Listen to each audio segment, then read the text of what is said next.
Hello guys, sorry po kung matagal ako hindi nakapag-upload. So for today's video, ikukwento ko sa inyo yung mga nakatawang pangyayari sa school. Okay, so nangyari to sa akin nung grade 3 pa ako. Uy, bingi pang house cherry mo. Sarap kasi. Sino yun? Ay, makanya maingay dyan.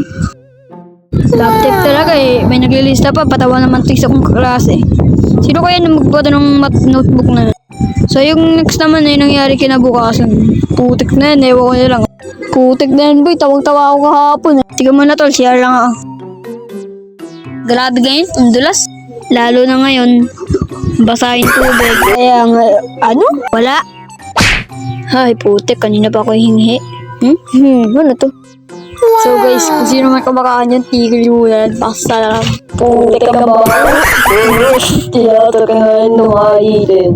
Kaya pa dami kain. Okay, so sorry pala kung 1 minute lang yung video. Pero guys, promise mag-upload na ako next time. Okay, so bye-bye. Gawin ko kuya ito ng part 2. Okay, so guys, gagawin ko ito ng part 2 pag nag 1k subscriber na ako, which is imposible. Kaya walang part 2, wala kayo dyan, nakakatrabad na ako, bye.